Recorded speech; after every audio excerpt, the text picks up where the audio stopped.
அதை தாடகைங்கிற ஒரு அறைக்கு வந்து அந்த தாடகையினுடைய 2 பிள்ளைகளாகிய சுபாகு மாரீசனோட சேர்ந்து அந்த தவத்தையே செய்ய முடியல, யாகத்தை செய்ய முடியவில்லை என்றும் அதை வந்து காத்து தருமாறும் கேட்கிறார். அதனால இப்போ யாகத்தை காப்பதற்காக விஸ்வாமித்திர முனிவர் வந்து கேட்ட உடனே அந்த ரொம்ப துடிக்கிறான் தசரதன். காரணம், அவன் ஏற்கனவே அரசனாக இருந்த போது வேட்டைக்கு போன போது ஒரு சம்பவம் நடந்துருச்சு. கங்கை கரையில வேட்டையாட போனவன் யானை என்று நினைத்து ஒரு முனிகுமாரன் மேல அம்பு செலுத்திட்டான். அந்த முனிகுமாரன் இறந்த போது அந்த முனிவர், அவன் கண்ணில்லாத ஜலபோஜன முனிவர், அம்மா அப்பா 2 பேருக்கும் கண்ணில் அவங்களை காவடி கட்டி தூக்கிட்டு வந்திருக்கிறான். அவங்களை காட்டுல விட்டுட்டு கங்கையில தண்ணி முகக்க வந்த போது இந்த சம்பவம் நடந்துருச்சு. அதனால அந்த ஜலபோஜன முனிவன் தசரதனுக்கு ஒரு சாபம் கொடுத்தான். நான் எப்படி இன்றைக்கு என் பிள்ளையை பிரிந்து இறக்கிறேனோ அது மாதிரி நீயும் ஒரு நாள் பிரிந்து இறப்பாயின்னா. அது ஏற்கனவே அவன் துடிச்சுக்கிட்டு இருந்தான். ஆனால் அப்ப தசரதனுக்கு பிள்ளை இல்லாதனால சந்தோஷப்பட்டானாமா. பிள்ளையை பிரிந்திற பையனா அப்ப நமக்கு ஒரு பிள்ளை பிறக்க போகுது என்று தானே தெரியுது என்று அந்த சாபத்திலும் சந்தோஷப்பட்டான். அந்த நாள் இப்ப வந்துருச்சோ, விஸ்வாமித்திரர் வந்து கூப்பிட்ட உடனே அந்த நாள் இன்றைக்கே வந்துருச்சோ, பிரிய போறோமோன்னு நினைத்தானா. நானே வருகிறேன்னாரா. உடனே விஸ்வாமித்திரர் கோபம் வந்துருச்சு. உலகத்திலேயே கோபத்துக்கு அடையாளமா இருக்கிறவர் விஸ்வாமித்திரர். கோபம் என்ன பயங்கரமான கோபக்கார முனிவர். அதனால வசிஷ்டர் சொன்னார், வேண்டாம், இவருக்கு மிகப்பெரிய அஸ்திர சஸ்திர வித்தைகளை எல்லாம் கற்றுக் கொடுக்க போகிறார். அவர் பெரிய பிரம்மரிஷி. யார் சொல்றார்? வசிஷ்டர் விஸ்வாமித்திரரை பார்த்து பிரம்மரிஷிங்கிறார். அதனாலதான் வசிஷ்டர் வாயால் பிரம்மரிஷிங்கிற பட்டம் வந்தது. வேற யாருக்கு அந்த பட்டம் கிடைக்காது. வசிஷ்டர் மட்டும்தான் பிரம்மரிஷியா இருந்தார். பிரம்மரிஷியா இருந்த வசிஷ்டர் விஸ்வாமித்திரரை பார்த்து சொல்கிறார், பிரம்மரிஷியாக இருக்கின்ற விஸ்வாமித்திரத்தில் இவர் அனுப்புனா பெரிய அஸ்திர சஸ்திர வித்தைகளை எல்லாம், சாஸ்திரங்களை, வில்வித்தைகளை எல்லாம் கற்றுக்கொள்வார் என்று சொல்ல உடனே அடைக்கலமாக கொடுக்கிறார். ராமனை மட்டும்தான் கேட்டாரு. தருவனத்துள் யானையற்றும் தவவேள்வி கிடையூராய் தவம் செய்வோர்கள் வெறுவர சென்று அடை காமம் வெகுளி என நிறுதர் இடை விளக்கா வண்ணம் செருமுகத்து காத்தி என நின்னு நிறுத்தினார். ஓ, படைகளை தானே கேட்கிறாரு, கொடுத்தலன்னா. சிறுவர்னா, ஓ சிறுவர்களை கேட்கிறானா, பரவாயில்ல, 4 பேர் இருக்கிறாங்க, 3 பேரை வேண்டாலும் கொடுத்துடலாம். ராமனை தவிர யாரை கேட்டாலும் கொடுத்துடலாம்னா. சிறுவர் சிறுவர் 4 பேரினும் அப்படின்னார். ஓ, 4 பேருக்குள்ளங்கிறாரு. சரி, 4 பேருக்குள்ள 4 பேரினும் கரியன்னாரு. ஓ, 4 பேருக்குள்ள கருப்பா இருக்கிறவனை கேட்கிறாரா. பரதனும் கருப்பு தான், பரதனும் கொடுத்தலான்னு எடுத்தாரு. செம்மலை தருதினா, அந்த கருப்பா இருக்கிற சிறந்தவனாய தருனார். 4 பேருக்குள்ள சிறந்தவனா ராமன் என்று உலகம் அறியும். இந்த பாட்டெல்லாம் ஒரு பாட்டு போதும். கம்பன், ரசிகமணி டிகேசி முதலியார், குற்றால தமிழ் முனிவர் சொல்லுவாராம், இந்த வாழ்நாளுக்கு ஒரு பாட்டு கம்பனுடைய பாட்டு இருந்தா போதும், அனுபவிச்சுட்டு உயிரை விட்டுலாம் பாராம் ரசிகமணி டிகேசி. எப்படி நினைச்சு பாருங்க. அந்த மாதிரி இப்போ அவர் ராமனை தான் கேட்டார்.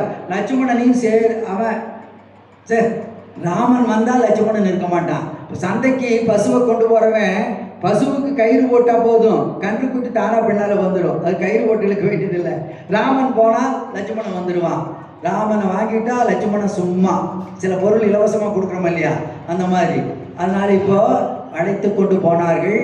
அந்த போய் அங்கே வழியிலெல்லாம் பாலை கொடி நில நூற்றுக்கணக்கான பாடல்கள் வர்ணனை, பலை அதிபலைன்னு 2 மந்திரங்களை சொல்லி கொடுக்குறார். முக்கியமானது தெரிஞ்சிட்டா போதும்.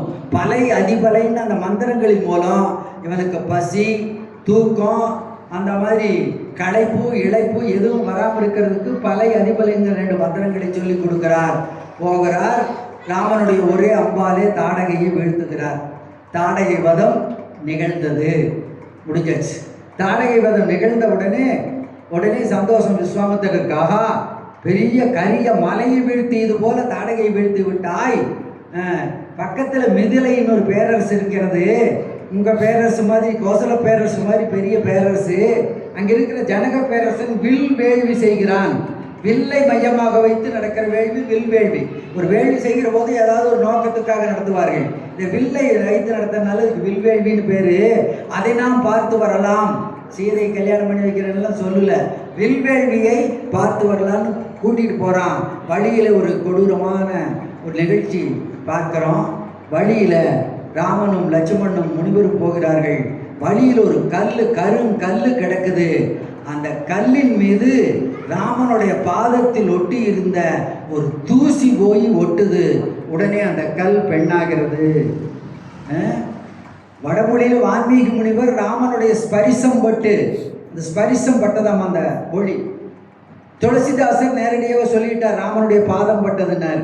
ஆனால் கம்பர் நினைக்கிறாரு இந்த கல் பெண்ணாகிறது ஒரு சாதாரண விஷயம், இதற்கு போய் ராமனுடைய கால் படணுமா? ஒரு கால் தூசி பத்தாதா?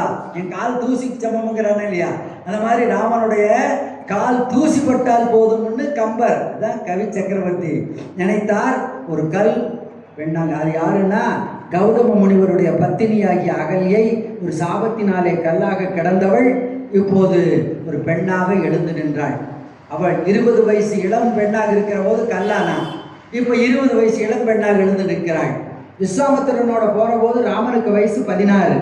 16 வயது இளைஞன் தன் எதிரில் இருக்கின்ற 20 வயது இளம்பெண்ணை பார்த்து, தாயே அணைய உமக்கு அடுத்தது என்னோன்னா, தாய் போன்ற உங்களுக்கு எதனால் இது வந்ததுன்னா நினைச்சு பாருங்க. ஒரு 16 வயசு இளைஞன் 20 வயது இளம் பெண்ணை பார்த்து, தாயே அணைய உங்களுக்கு இது எதனால் வந்ததுன்னா, அதனால தான் இராமாயணம் எல்லா இடங்களிலும் சொல்லப்பட்டால் இன்றைக்கு நடக்கின்ற பல கொடுமைகளை தவிர்க்கலாம். நாட்டில் தாயாக நினைக்கிறோம். நம்ம சின்ன பெண் குழந்தையை கூட அம்மா தாயின்னு தான் விழிக்கிறது பழக்கம், நம்ம நாட்டு பண்பாடு.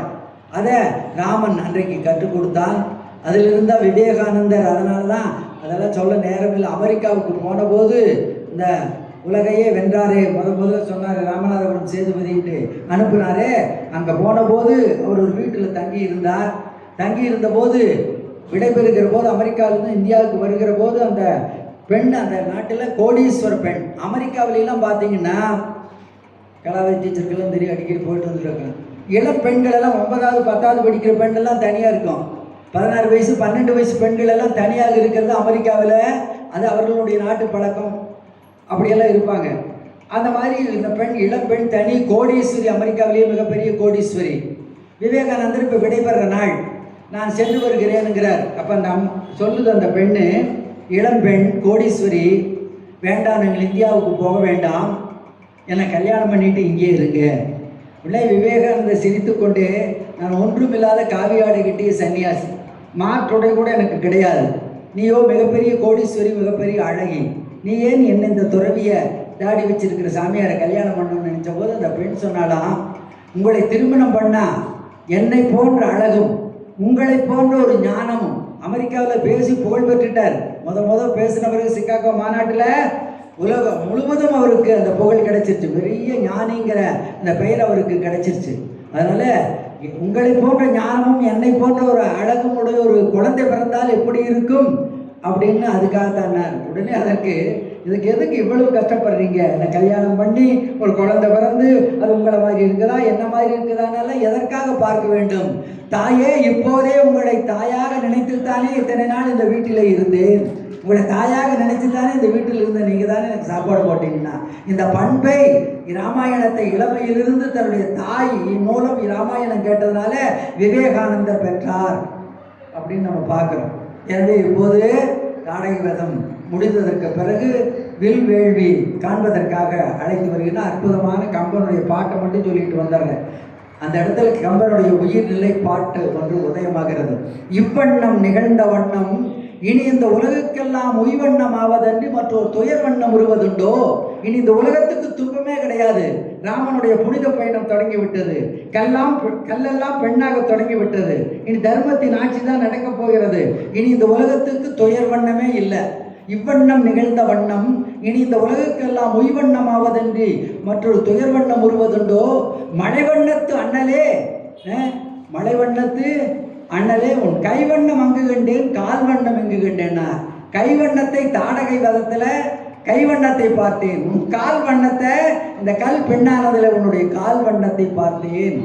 கம்பனுடைய ஒரு பாட்டு பாருங்க. இவ்வண்ணம் நிகழ்ந்த வண்ணம் இனி இந்த உலகத்துக்கெல்லாம் உய்வண்ணம் ஆவதன்றி மற்றொரு துயர் வண்ணம் வருவதுண்டோ. மைவண்ணத்து அரக்கி போரில் மலை வண்ணத்து அண்ணலே, உன் கை வண்ணம் அங்கு கண்டேன், கால் வண்ணம் இங்கு கண்டேன்.